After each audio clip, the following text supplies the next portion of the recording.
کیا کمی تھی کہ اس کی بیویاں اس سے ڈر کر بھاگ جاتی تھی۔ وسیم کی بات کروں تو وسیم بہت ہی سیدھا سادہ سا بچہ تھا، بچپن سے ہی کم بولنے والا تھا، لیکن اس کے اندر کوئی بھی عادت ایسی نہیں تھی جو اب نارمل ہو۔ وسیم میری پہلی اولاد تھی، میں نے اسے بہت ہی لاڈ پیار سے پالا تھا، لیکن میرے اتنا لاڈ پیار دینے سے بھی وہ بگڑا نہیں تھا۔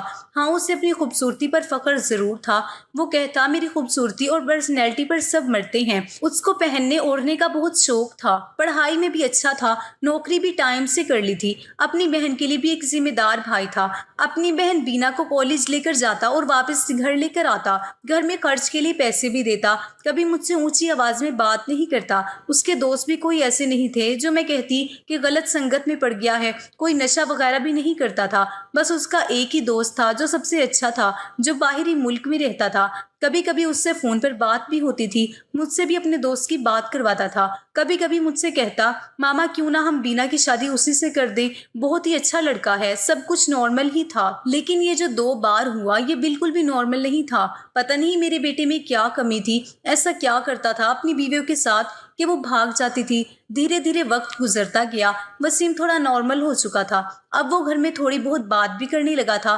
اس بار میں نے سوچا کہ وسیم کی تیسری شادی کرواؤں اور ایسی لڑکی سے کرواؤں جو مجھے بتائے کہ آخر سہاگرات کے کمرے میں وسیم ایسا کیا کرتا ہے کہ دلہن بھاگ جاتی ہے۔ وسیم کی دونوں بیویوں سے طلاق ہو چکی تھی، میں یہ بھی چاہتی تھی کہ یہ جو بہو آئے وہ میرے گھر میں ہی رہے، یہاں سے بھاگ نہ جائے۔ میں کسی کی زندگی برباد کرنا نہیں چاہتی تھی، کیونکہ میں بھی ایک بیٹی کی ماں تھی اور میں بھی یہ اچھی طرح جانتی تھی طلاق کا دھبا ایک لڑکی کے لیے کتنی بڑی بدنامی ہوتا ہے۔ میں بہت سوچنے کے بعد اس نتیجے پر پہنچی کہ اپنے بیٹے کی شادی ایک شادی شدہ عورت سے کروں گی، جس کی پہلے سے شادی ہو چکی ہو اور وہ طلاق شدہ ہو یا پھر بیوہ ہو۔ اور جلدی ہی مجھے ایسی لڑکی مل بھی گئی۔ لڑکی والوں کو بھی شادی کی جلدی تھی، اس لیے انہوں نے بھی زیادہ چھان بین نہیں کی۔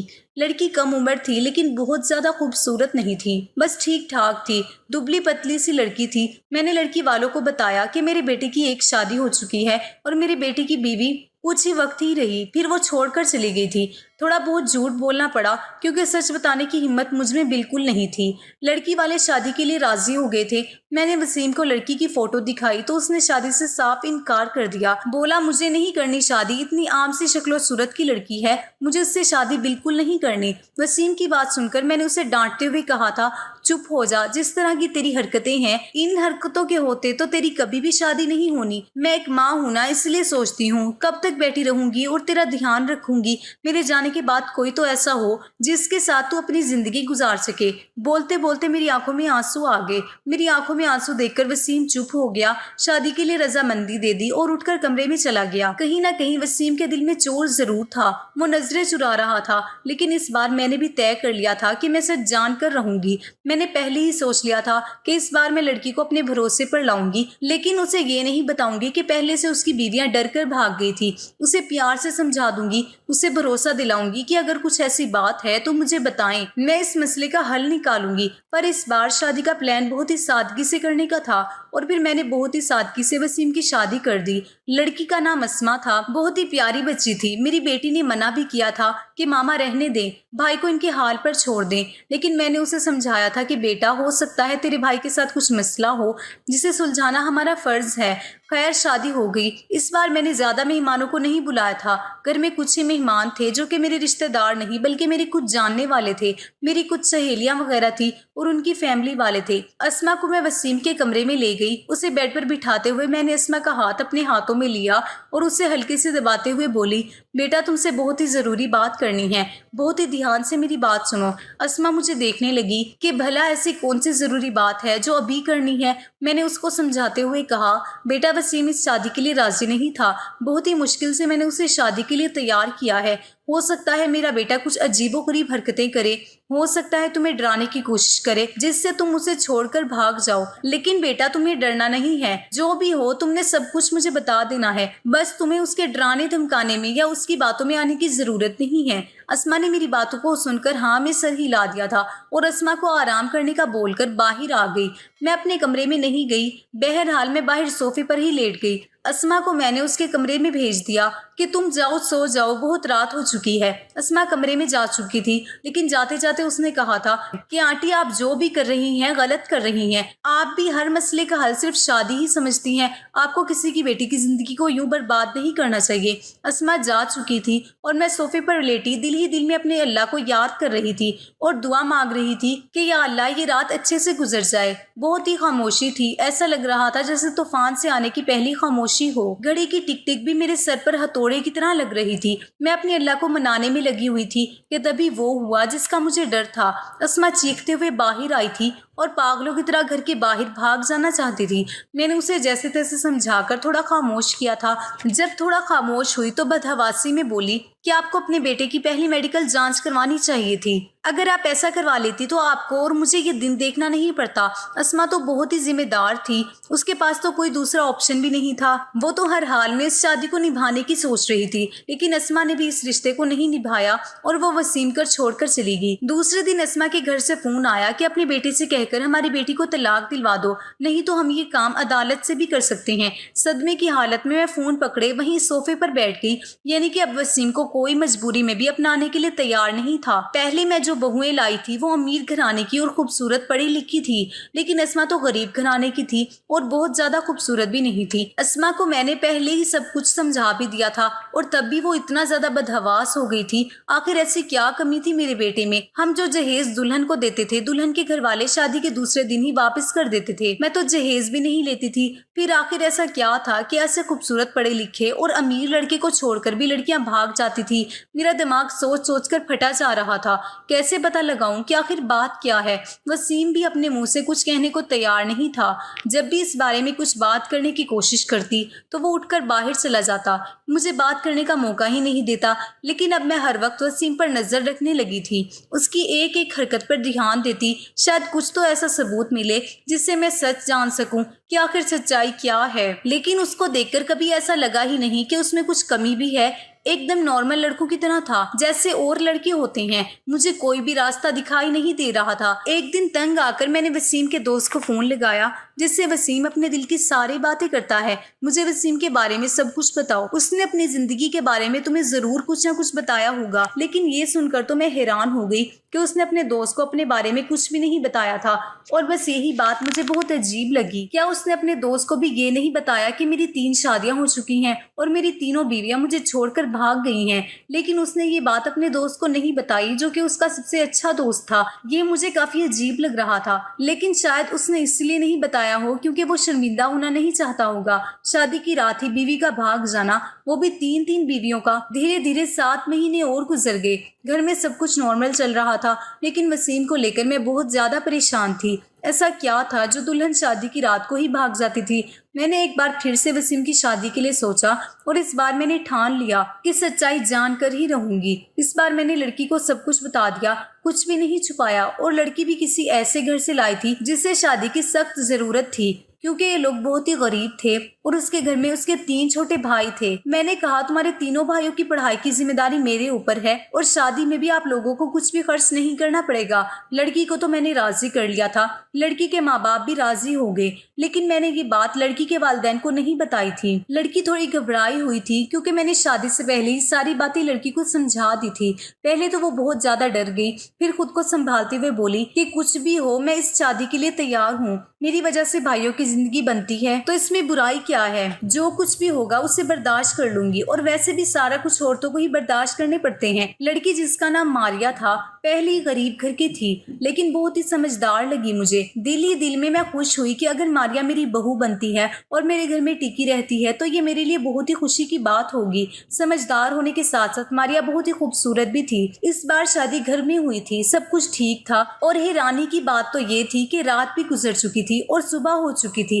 صبح ہوتے ہی میں نے کمرے کا دروازہ کھٹکھٹایا، لیکن کسی نے دروازہ نہیں کھولا۔ میں بہت زیادہ پریشان تھی، کوئی دروازہ نہیں کھول رہا تھا۔ تھوڑی دیر بعد کمرے کی دوسری چابی لے کر آئی اور میں نے خود ہی دروازہ کھولا۔ کمرے کے اندر کا منظر دیکھ کر میری چیخ نکل گئی کیونکہ میری بہو بے ہوش پڑی تھی۔ وسیم کمرے میں کہیں بھی نظر نہیں آ رہا تھا، شاید باتھ روم میں تھا۔ میں نے جلدی سے ڈاکٹر کو بلایا۔ ڈاکٹر نے کہا کہ وہ صرف ڈر کی وجہ سے بے ہوش ہوئی ہے، اس کے جسم پر کسی بھی طرح کے کوئی چوٹ کے نشان نہیں ہیں۔ وسیم کے چہرے سے بھی فکر نظر آ رہی تھی۔ ایسا لگتا تھا کہ جیسے وہ بھی پریشان ہے ان سب حالاتوں سے۔ اچھے سے چیک اپ کرنے کے بعد اور کچھ دوائیاں دے کر ڈاکٹر صاحب چلے گئے تھے۔ ڈاکٹر نے کہا تھا کہ ماریا کو جلدی ہی ہوش آ جائے گا۔ وسیم بھی تیار ہو کر اپنے آفس کے لیے نکل گیا تھا۔ میں ماریا کے پاس ہی بیٹھی رہی۔ تھوڑی دیر میں اس نے آنکھیں کھول لی تھی۔ ہوش میں آتے ہی وہ باہر کی طرف بھاگی تھی، یہ کہتے ہوئے کہ مجھے یہاں نہیں رہنا، مجھے اپنے گھر جانا ہے، اپنے والدین کے پاس۔ میں نے ماریا کا ہاتھ پکڑ لیا۔ ماریا تم ایسا نہیں کر سکتی، میں نے تو تمہیں ساری سچائی بتا دی تھی اور تم مان بھی گئی تھی، پھر تم کیوں کہہ رہی ہو؟ لیکن ماریا میری کچھ بھی سننے کو تیار نہیں تھی، روتے ہوئے بولی آنٹی جی مجھے معاف کر دو، میں مجبور ہوں، میں یہاں نہیں رہ سکتی۔ آپ بے فکر رہیں، میں اپنے والدین کو کچھ نہیں بتاؤں گی، سب کچھ ہینڈل کر لوں گی، بس آپ مجھے اس گھر میں رہنے کو نہ کہیں۔ لیکن ماریا مجھے بتاؤ تو صحیح، آخر ایسا کیا ہوا تھا؟ میں سچ جاننا چاہتی ہوں۔ تم نے مجھ سے وعدہ کیا تھا کہ تم وسیم کی سچائی مجھے ضرور بتاؤ گی۔ وسیم کے بارے میں سب کچھ نہیں بتا سکتی، اگر میں نے وسیم کے بارے میں بولا تو وہ مجھے جان سے مار ڈالے گا۔ مجھے اپنی جان کی پرواہ نہیں ہے، لیکن وسیم میرے بھائیوں کو بھی نہیں چھوڑے گا، پلیز مجھے جانے دے۔ اس کی آنکھوں میں ڈر تھا اور میں اسے روک نہ سکی۔ ماریا چلی گئی تھی، میں انتظار کر رہی تھی کہ اب کچھ ہی دیر میں ماریا کے ماں باپ کا فون آنے والا ہے، لیکن ایسا کچھ بھی نہیں ہوا۔ شاید ماریا نے اپنے والدین کو کچھ نہیں بتایا تھا۔ وسیم کی تینوں بیویوں نے تو دوسرے دن ہی طلاق کی مانگ کر دی تھی، لیکن ماریا نے ایسا کچھ بھی نہیں کیا تھا۔ اس کا مطلب تھا ماریا اب بھی میرے بیٹے کی بیوی تھی۔ میں نے سوچا کہ اب میں وسیم کا چیک اپ کرا کر ہی رہوں گی۔ اپنے ہوش و حواس میں تو وسیم ایسا کبھی بھی نہیں کرنے دے گا، اس لیے ایک دن میں نے وسیم کے کھانے میں نیند کی دوائی ملا دی۔ وسیم کے گہری نیند میں جاتے ہی میں نے ڈاکٹر کو فون کر دیا۔ ڈاکٹر نے وسیم کے کچھ سیمپل لیے اور یہ بول کر چلا گیا جیسے ہی رپورٹ آتی ہے میں آپ کو بتاتا ہوں۔ ڈاکٹر چلا گیا اور پھر میں بے صبری سے وسیم کی رپورٹ کا انتظار کرنے لگی۔ اگلے دن ڈاکٹر کا فون آیا اور اس نے کہا وسیم ایک دم نارمل ہے، اس کی ساری رپورٹس نارمل ہیں۔ اگر وسیم نارمل ہے تو شادی کی پہلی رات میں اس کی بیویاں کیوں بھاگ جاتی ہیں؟ سوچ سوچ کر میرا دماغ پھٹنے لگا۔ کچھ سوچ کر میں ماریا کے پاس گئی۔ اس کے والدین نے میری بہت عزت کی، شاید انہیں سچائی کا پتہ نہیں تھا، انہیں لگتا تھا کہ میں ان کی بیٹی کو گھر لے جانے کے لیے آئی ہوں۔ مجھے دیکھتے ہی ماریا سمجھ گئی تھی، وہ ہم لوگوں کے ساتھ زیادہ دیر نہیں بیٹھی اور اندر کمرے میں چلی گئی۔ میں بھی اس کے پیچھے پیچھے اس کے کمرے میں آ گئی۔ مجھے دیکھتے ہی ماریا بولی آنٹی جی میں نے آپ کو پہلے بھی کہا تھا کہ میں آپ کے گھر میں نہیں رہ سکتی، پھر آپ مجھے لینے کیوں آئی ہیں؟ میں نے اس کو بہت ہی پیار سے اپنے پاس بٹھایا اور اس کے سامنے ہاتھ جوڑتے ہوئے بولی ماریا میری امید کی آخری کرن اب تم ہی ہو، تم ہی مجھے بتا سکتی ہو کہ آخر میرے بیٹے میں کیا کمی ہے۔ ایک مجبور ماں تم سے ہاتھ جوڑ کر درخواست کرتی ہے، پلیز منع مت کرنا۔ میری آنکھوں میں آنسو اور میرے جڑے ہوئے ہاتھ دیکھ کر ماریا نے میرے ہاتھوں کو تھام لیا اور بولی آنٹی جی میں مجبور ہوں، میرے سامنے ہاتھ مت جوڑیے۔ جب ماریا کسی طرح سچائی بتانے کے لیے راضی نہیں ہوئی تو پھر میں نے ماریا سے کہا ٹھیک ہے تم اپنے منہ سے کچھ مت بتاؤ، میں خود اپنی آنکھوں سے دیکھ لوں گی، لیکن تم میری مدد تو کر ہی سکتی ہو نا۔ تم آج رات کے لیے میرے بیٹے کے کمرے میں پھر سے رک جاؤ، میں ساری سچائی اپنی آنکھوں سے دیکھ لوں گی۔ پہلے تو وہ ڈرتی رہی، لیکن میرے بہت سمجھانے پر کہ میں تمہارے ساتھ رہوں گی، تمہیں کچھ نہیں ہوگا، وہ مان گئی تھی۔ میں ماریا کو اپنے گھر لے آئی۔ ماریا کے والدین نے بہت ہی خوشی سے اپنی بیٹی کو بھیجا۔ ایک بار پھر سے دلہن بنا کر میں نے وسیم کے کمرے میں بٹھا دیا۔ وسیم کو میں نے پہلے ہی فون کر دیا تھا کہ ماریا گھر آ گئی ہے، تم بھی آفس سے جلدی آ جانا، آج میں گھر پر نہیں ملوں گی، تمہاری خالہ کی طبیعت خراب ہے، وہاں جا رہی ہوں اور رات بھر وہیں رہوں گی۔ میری بات سن کر وسیم نے صرف ہاں میں جواب دیا تھا اور فون کاٹ دیا تھا۔ میں وسیم کے کمرے میں ہی چھپ کر بیٹھ گئی۔ آج سب کچھ میں اپنی آنکھوں سے دیکھ لینا چاہتی تھی۔ کچھ ہی دیر میں دروازہ کھلا تھا اور اندر کمرے میں وسیم داخل ہوا۔ اس نے ایک نظر سجی سوری بیڈ پر بیٹھی ماریا پر ڈالی تھی اور بنا کچھ کہے باتھ روم میں گھس گیا تھا۔ ڈری سہمی سی ماریا، ایسا لگ رہا تھا جیسے ابھی اٹھ کر بھاگ جائے گی۔ میں بھی سانس روکے بیٹھی تھی کہ تبھی اچانک باتھ روم سے کسی عورت کے چیخنے کی آوازیں آنے لگی۔ آوازیں سنتے ہی ماریا بیڈ سے نیچے اتر کر کھڑی ہو گئی تھی۔ ڈر سے وہ تھر تھر کانپ رہی تھی۔ میں بھی ہکا بکا سے کھڑی تھی۔ اندر تو وسیم گیا تھا، پھر یہ عورت کی آواز کیوں آئی تھی؟ تبھی وسیم باہر نکلا اور وسیم کو دیکھتے ہی میں بے ہوش ہوتے ہوتے بچی۔ اس نے اپنا حلیہ ایک دم سے بدل لیا تھا۔ اس نے عورتوں جیسے کپڑے پہن رکھے تھے، بہت ہی میک اپ کر رکھا تھا، آنکھوں میں جیسے خون اترا ہوا تھا۔ تم سے منع کیا تھا نا میری زندگی میں دوبارہ مت آنا، تم نے میری بات نہیں مانی، اب تم اپنی موت کی خود ذمہ دار ہوگی۔ بہت ہی بھیانک ہنسی ہنستا ہوا وسیم ماریا کی طرف بڑھا تھا۔ ماریا چیخ مارتی ہوئی میرے پاس آ گئی تھی۔ میں بھی باہر آ گئی تھی۔